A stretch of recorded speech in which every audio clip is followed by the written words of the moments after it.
Hello and welcome back to the conversation where we get the opportunity to meet some of the most incredible people on the planet.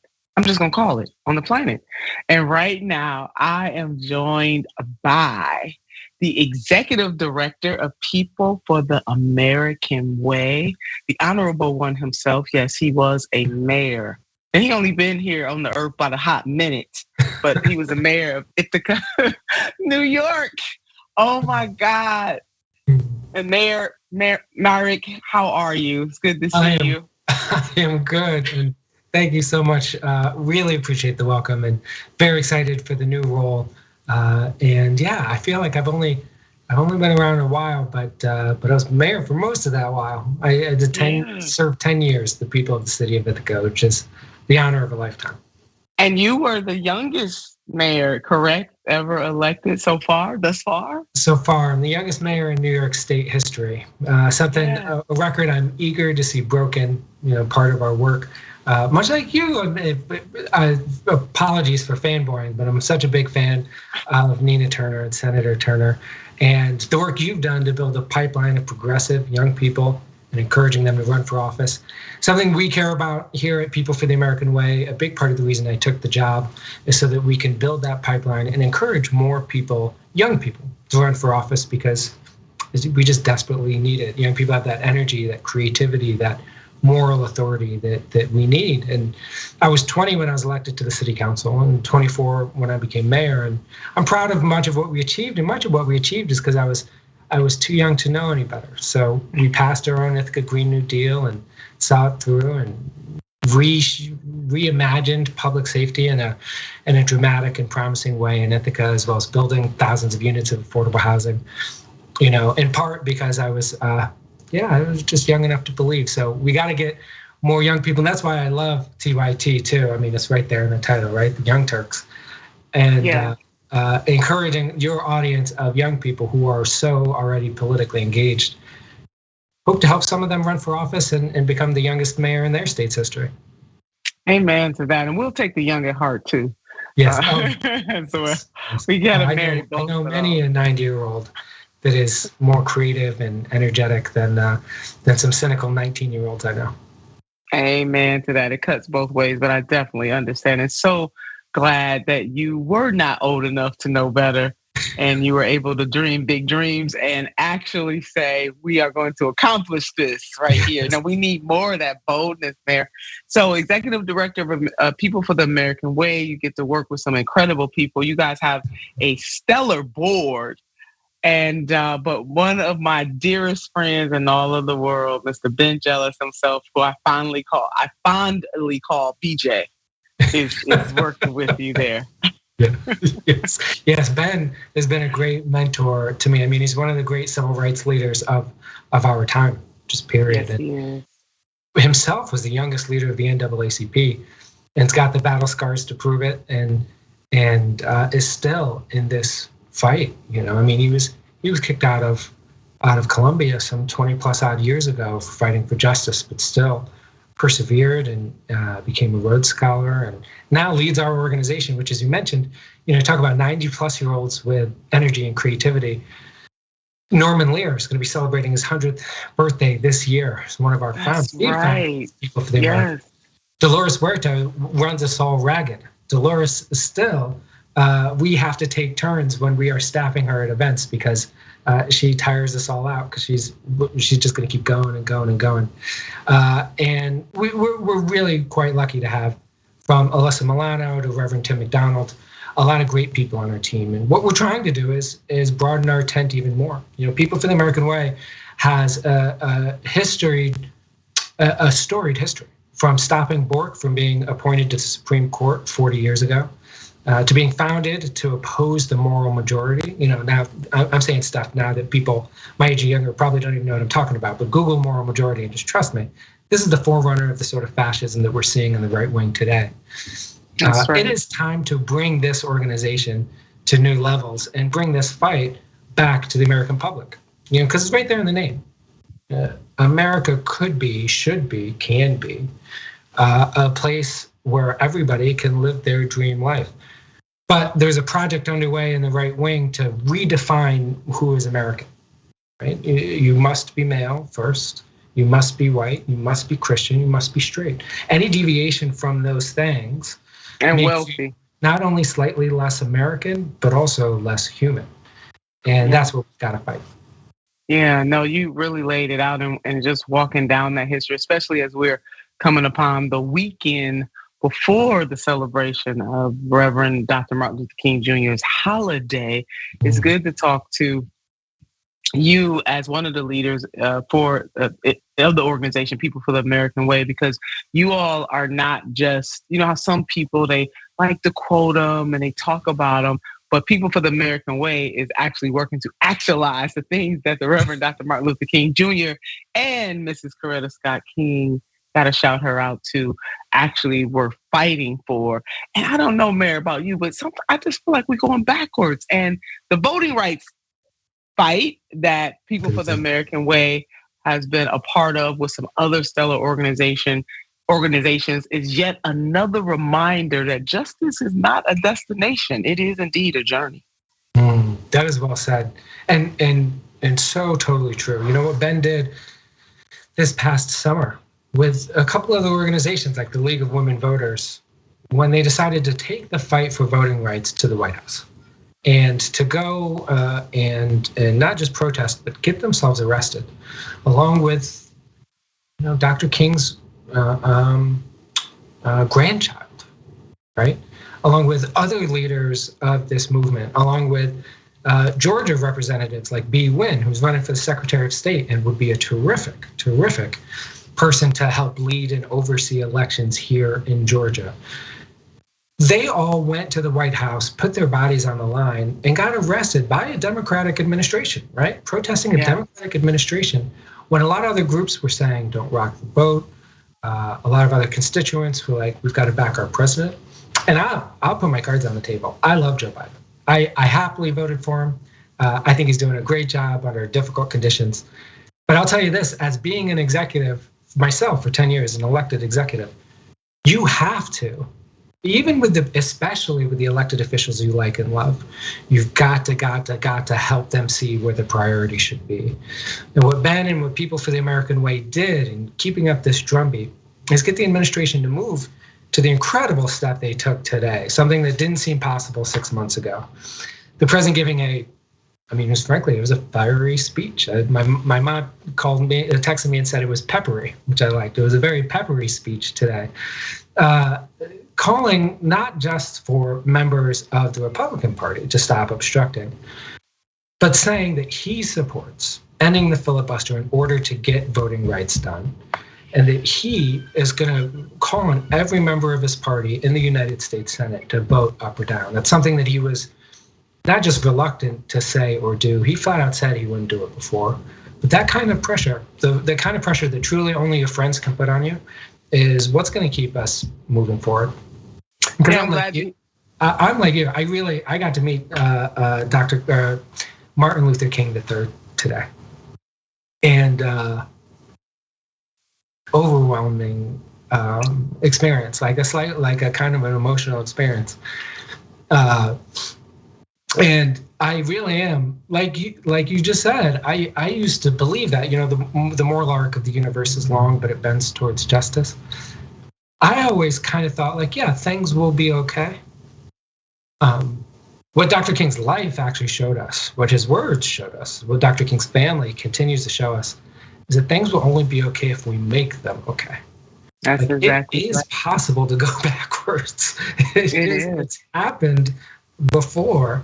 We can go backwards unless we insist on going forward. I felt the same way you did. I got a chance a couple of months ago to interview Martin Luther King Jr. III along with his family and granddaughter, or his daughter, but Reverend Dr. King's granddaughter, Yolanda. It was she just took over the entire interview. And BJ was there and Mrs. King was there, and it was just a beautiful thing. And I felt the same way you did. What an honor to have the King family on TYT as a unit, part of a larger King unit, along with Ben Jealous, talking about how important. So Mary, as you lay out even in that moment, they were talking about the pressure that you all were putting in other groups like Black Voters Matter and other activist groups to try to move the president to where he is today. And we'll play a clip, a portion of what the president had to say today about the filibuster.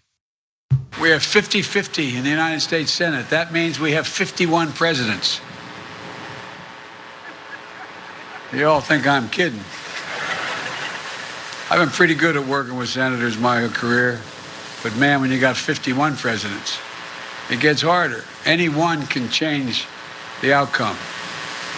Sadly, the United States Senate, designed to be the world's greatest deliberative body, has been rendered a shell of its former self. It gives me no satisfaction in saying that as an institutionalist, as a man who was honored to serve in the Senate. But as an institutionalist, I believe that the threat to our democracy is so grave that we must find a way to pass these voting rights bills. Debate them, vote, let the majority prevail.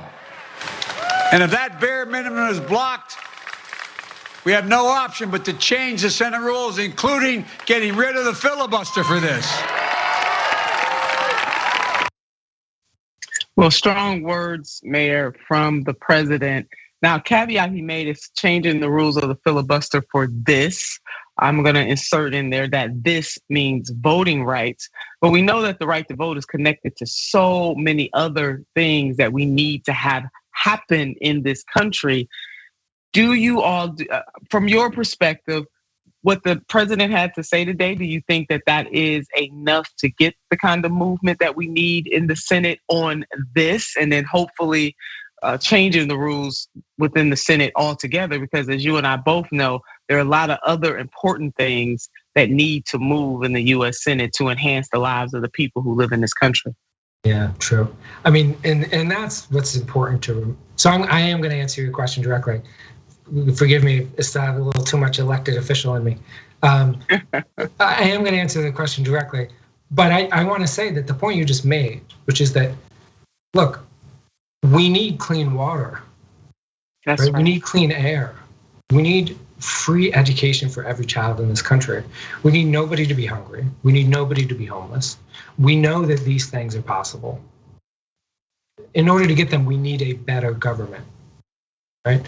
And a lot of folks might be asking, why are we talking about the Voting Rights Act? You guys are just over here arguing about the rules. Why don't you get to work on ending homelessness? Why don't you get to work on ending poverty? And then we can have a conversation about the rules.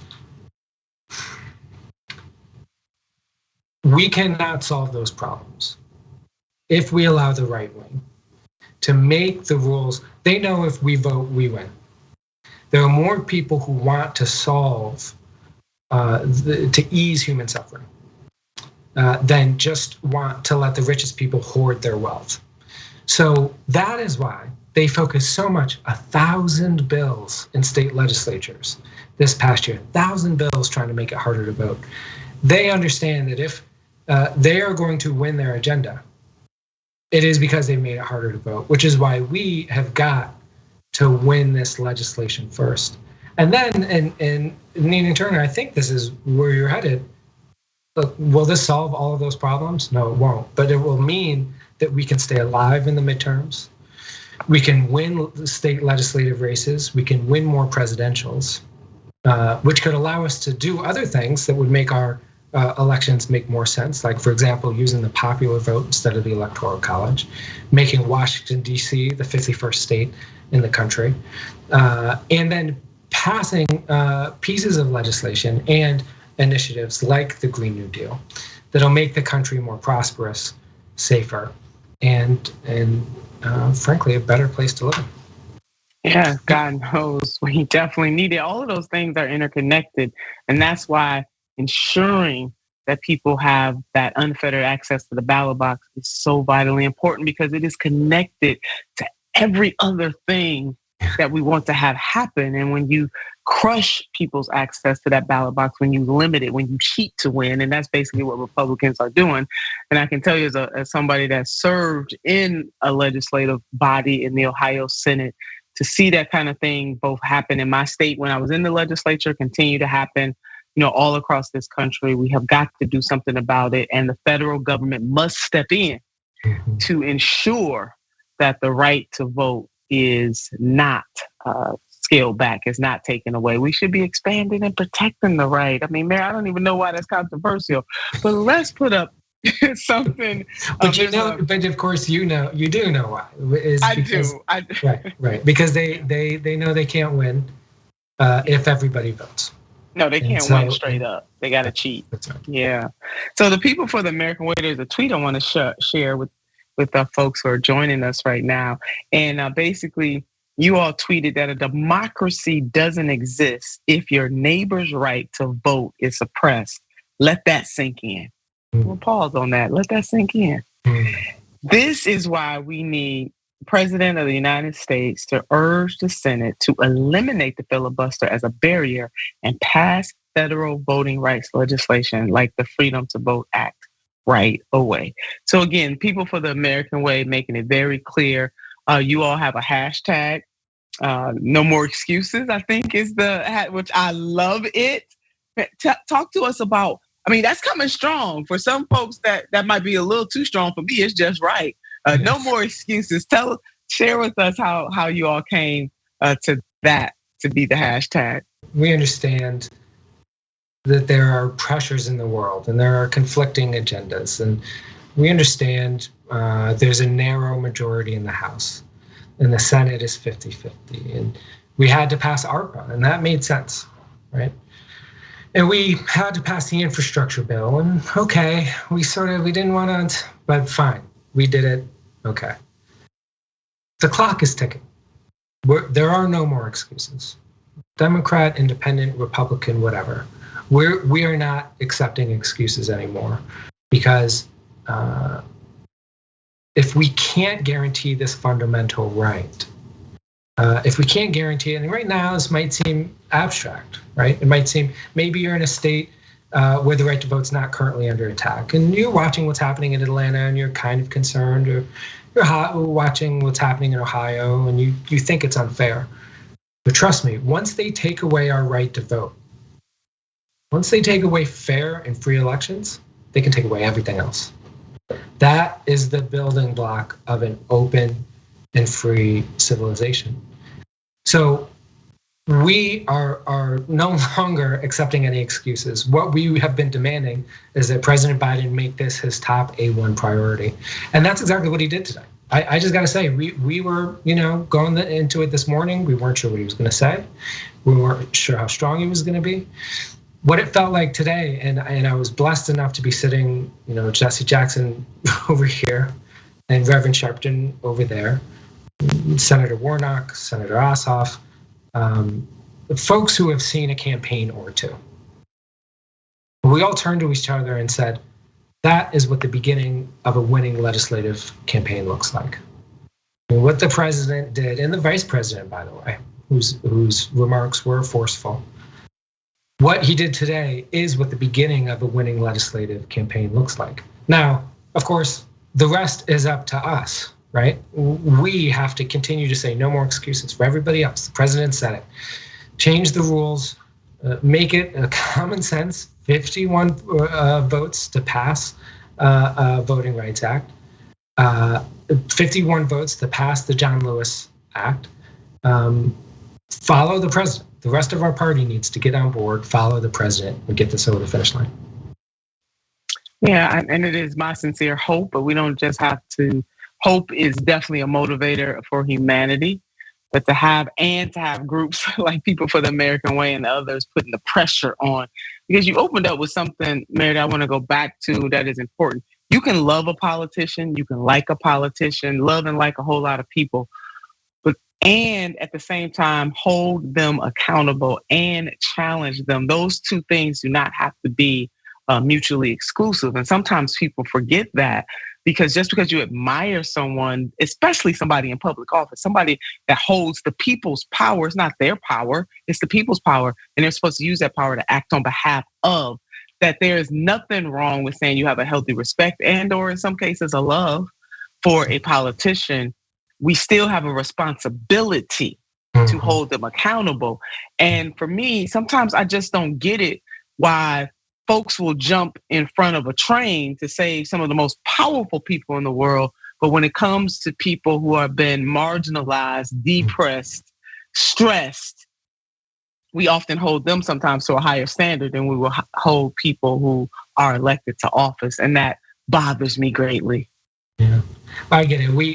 We're so afraid of the other side that we feel like our person is even when we disagree with them, we feel like we've got to protect them because they're what's keeping us safe from, as Joe Biden says, please don't compare me to the almighty, compare me to the alternative. And he's right. But you can hear constructive feedback from a friend more than an opponent. And that's why your friends owe it to you to give you constructive feedback. And if you're out here, if you're protesting, if you're getting arrested, if you're calling on the president to do more, what makes you a friend and not an opponent is that when they do the right thing, you have to then also be the first to say, that's our guy. Look what he did. Yeah. He did the right thing. And that's how I feel today. I feel that way about our president today. Like, he gave now, is it a speech you would have loved to see in August of 2021? Yes. But as the ancient proverb says, the best time to plant a tree was 20 years ago. The second best time is today.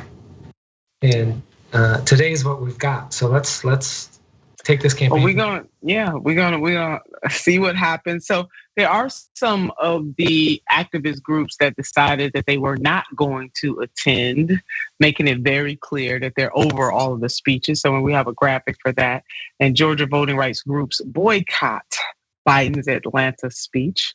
We don't need even more photo ops. We need action.